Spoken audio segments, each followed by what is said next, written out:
Hello, everyone. I have Michaela with us, and Michaela is joining me to talk about goal setting. So, my job is to help crew live their best life, and my background is counseling, psychology, and coaching. And I have a free downloadable on the website with regards to goal setting.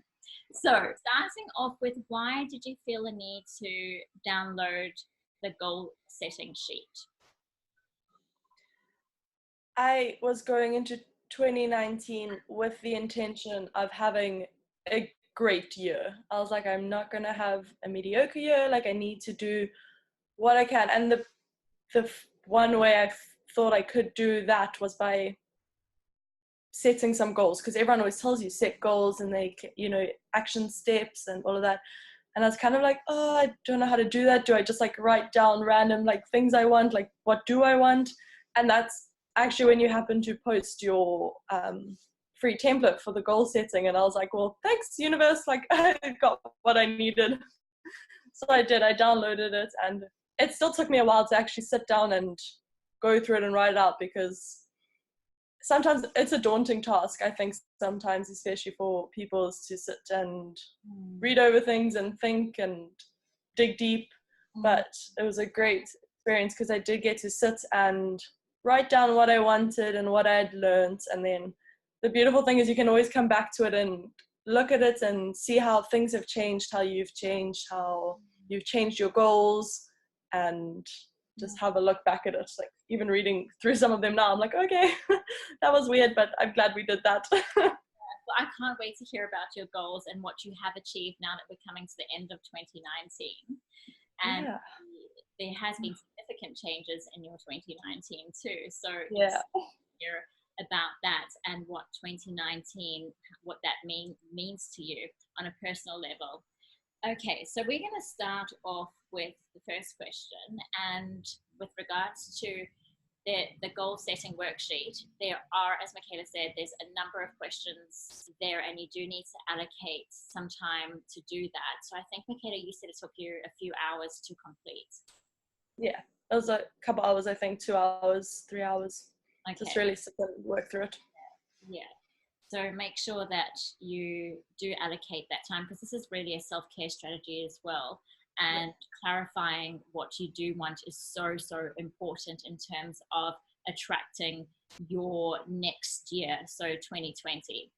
So, Michaela, what did you say you would like to do more of in 2019? It was to make more friends, because I obviously had my wonderful friends back home, but it was more in terms of within yachting, because I didn't have that connection in 2018. And to get out and explore more, because especially during the winter season last year, because I didn't really have a connection or a friend base. Like, I kind of spent most of my time on the boat. I didn't like get out and explore and see the places, so that also didn't help with the situation and how I was feeling. So I did have to tell myself that even if I was alone, just to like get out and go see what was around, what was out. I mean, fresh air is also good for everyone. Like, I had to realize just to get out. Yes. And then I wanted to read more and meditate more, because I also realized what a huge, I was still learning the effects of meditation and how to do it. I hadn't really sat down yet and meditated, but I knew the benefits far outweighed not meditating, because it literally brings you to yourself. And reading more. I've always said, oh, I want to read, but I never really made the time for it. So that was something I wanted to do more of. And then I say connect more with people through social media, because I feel like we have an amazing yachting community if you just connect with the right people and keep it positive. And so yeah, those are my couple. Those written goals, what do you think you have achieved? All of them, actually, to be honest. I really have. I'm out all the time with the girls on board, and I've made wonderful friends. I now read most of my free time, because that's the one thing. I didn't connect a lot through social media. I have connected with some people, but especially recently I decided to take a step back from social media because I was spending a lot of my time on social media, all my free time. And social media is good for some things and it's bad for others. And I ended up comparing everything to everyone. And I had to kind of realize, like, it's, you know, that everyone's putting their best life on Instagram, but it doesn't make it any better when you're sitting there and like, oh, everything, like, nothing's going well and someone's doing something so amazing. Like, even if, you know, so I have really taken like a step away. And that, I don't know how I feel about that yet either, because I feel like I am losing like connections on Instagram, or I'm not supporting the people I want to support. So I'm trying to balance that out. But besides that, I read in the mornings during lunch break instead of sitting on Instagram, and before bed, because, so yeah, and meditate. I meditate every morning. Excellent. Or I try. Okay, so what new skills did you say you wanted to learn in 2019? Oh, let's see. A big one for me was conflict management, or just whether it was with myself and other people or other people, because I like avoiding conflict. So I will do what I can to avoid conflict. But I figured if I'd rather learned conflict management and how to handle conflict, then I could stop putting my values and my needs aside to make others happy, to avoid conflict. Yeah. So that was a big one. And then funny enough, I said floristry for work, for yachting, and yoga, which I haven't done. Okay. But the conflict one, because that's quite interesting because you're living and working in a confined space with lots of people. How did you learn that skill? That's an ongoing process. I think it will still be a while, because, so again, it was about trying to read more and develop myself. I feel like it all starts from within. So the more I worked on myself and developed my skills and my values and knew what I wanted, then it was kind of easier to navigate other people, and then just from experiences and situations, just take it step by step. And I was kind of just going with the flow. So just trying to, when conflict arises, which luckily there hasn't actually been much conflict at all, it's just to take it then and try look at both sides of the story instead of just my own, and try to. But I guess Yeah. writing that particular goal down is making you more aware of conflict. So you're probably now in a better position to spot it before it's actually going to happen. So it's that self-awareness and managing the situations as they come along, rather than after fact. Yeah. Okay, excellent. So what would 2019 feel like for you? I kind of just put 3 words down. So I said growth, happiness, and enlightenment. Okay, and do you feel like your 2019 has included some of those attributes? 100%. If I look back, maybe not in like huge, obvious moments or things, but they definitely were. There's been a lot of growth, both like personally and work and socially, and like just in myself. And happiness, yes, I've been very happy. And it's also, I had to realize that it's a choice we make. And I think people who aren't happy hate hearing that. Even I hated hearing that. Like, everyone's like it's a choice to be happy, like you have to choose it. And I was like, no, but like things are bad. But during the season, like if problems did arise, I would go to bed that night and rather be grateful for the situation that had happened, and for the conflict or the encounter, or if there was a problem or whatever, I'd rather go to bed and just be grateful that happened, because of what I could learn from it. And that also led to a lot more happy moments and a lot more enjoyable situations, rather than, you know, being stuck in that one moment that happened back then, where I think everyone's still like stuck on it. Yeah, we discussed the fact that, you know, putting your goals out there, or your visualizations, there's like, yes, that's part of the process in terms of attracting what you want or achieving your goals. But those goals aren't going to manifest just miraculously. You have to work towards them, and you've got to take actions. So what behaviors did you engage in to support those feelings that actually manifested?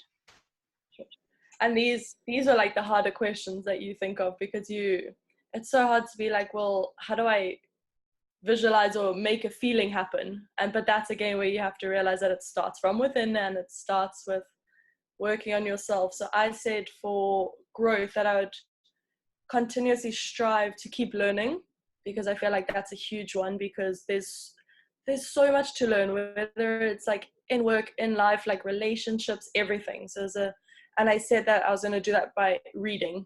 So it again aligned with my goal that I'd set in the beginning of the year. So that was, yeah, or like, that's funny how like it all works its way together. Yeah. And then for happiness, I said that I need to worry less and do more for others, because I tend to constantly overthink things. I worry about everything, and I know I still do it, but less. I hope. It's just that I knew that was causing unnecessary anxiety, because I'm constantly worried about the future, or what happened 6 years ago, or just like constantly worrying and thinking. And then I knew, especially for myself personally, if I'm doing more for others, like that for me personally makes me happy, because if I can make someone a cup of tea or just do something for someone every day, it really does bring me a lot of joy. Okay. So did meditation help with that? Because I know that was one of your goals. So to reduce that anxiety and have that feeling of calmness and be more grounded. And that the meditation also taught me little, I would say, like tips and tricks, that if I was feeling stressed during charter or boson or something, then it just, even like those 20-second like breathing meditations, or just bringing yourself back to center, or focusing on gratitude, or so it gave me really a good few tips, just to, if I felt the anxiety like coming, because it just like kind of boils, and then you just have to like also kind of nip it before it like it grows. So that meditation really helped. And because meditation can get quite hard in the middle of the season, as much as I know it's good for me, it's like either taking that 20 minutes or whatever. So having those shorter ones really does help. Very good. Yeah, it does. You need to find the right one for you, because there's also lots of different ones out there. So many. And your intention for 2019, what was that? To be happy. So that was really a big focus. To look after my mental health and put that first, and to follow my intuition, because I was ignoring it for a long time. So it's just to follow my intuition, yeah. So with the crew that haven't watched your other interview, yeah, when you shared where you were unhappy on board and you were in a bit of a predicament of whether do I stay or whether you choose to leave, did you use your intuition there in terms of making that move? Yes, I did. Because what I eventually had to realize and admit to myself was that the entire time on board, I'd ignored my intuition and my gut. I think it had been telling me for a long time that it wasn't the right place to be and that it wasn't right for me, but I ignored it. And that obviously had the repercussions it did, because I was unhappy and it wasn't a good situation for myself. So eventually coming to actually just listening to it and leaning into it, because most of the time we don't actually know what that feels like or looks like. So just working through that and being like, okay, so it actually has been telling me for a while, we need to get out. Yes. Yeah. That's also been my savior, is my intuition. I didn't realize how important it really is. And they say it's your third brain, because you've got your gut and your heart and then your actual brain, and you need to use all three together to arrive at wise mind. So you've got mind, and you've got emotional mind, and the sweet spot in the middle is wise mind. It's perfect. And I think what I had to realize as well is the more you use it, the louder it becomes. So the more you lean into it. And because I actually had someone ask me the other day, but how do I know what it's saying? And I was like, you just have to like listen for it, because it could be just that uneasy feeling in your stomach that you want to associate with something you ate, or but it's actually it could be something as simple as that, or it could be a feeling, or it could be anxiety, or it manifests in so many different forms. You just have to be looking for it. So I Yeah. think the more you do it, the more value you get from it. Yes, absolutely. And what were your career goals for 2019? It was to join a larger program, to be a strong and valuable team player. I didn't just want to be, or crew member.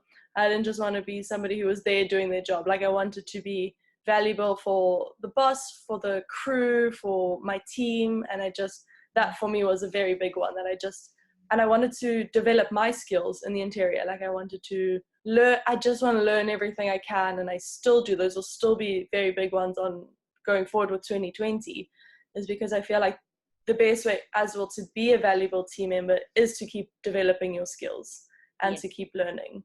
So those were the big ones. Yeah, it's so important. I'm also an addict when it comes to learning. I make sure that I learn as much as I can each day, even though I'm busy doing other things, whether it's consuming podcasts or reading or whatever it That's become my life now.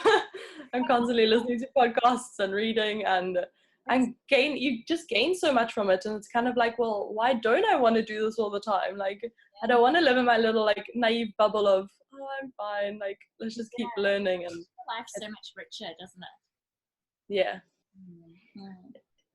Okay, so we're at our last question.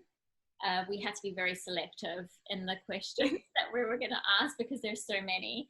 But what were your self-care goals for 2019? It was to put my mental health ahead of a job or people, and then to continuously work on my mental health and make sure that I kept it as strong and as possible, not to fall back into those old feelings, and then to do what makes me feel good, not for anyone else, and just to put myself first. Excellent. Yeah, so it looks like you've had a really successful 2019 based on starting your goal setting worksheet in 2018 and finishing it off and then actually executing it in 2019. So that's brilliant. Well done.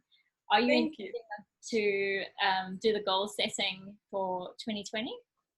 Absolutely. And I think the best part will be being able to actually go back at the end of the year, which isn't very far away, and reread the sheet that I have done. And just, I think it'll be really good as well to realize what I did accomplish, what I didn't, and what I can do going forward to then accomplish those goals if they still are goals.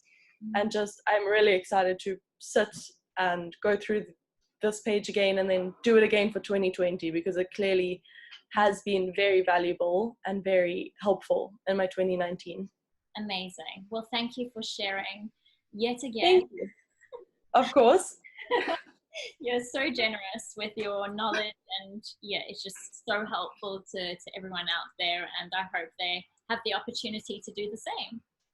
Me too. Thank you. I really appreciate that. And if we can help one person, that's all we want. Yes. Planting the seed, or as you said, helping one person, then we're making a difference, and that's what we want to do.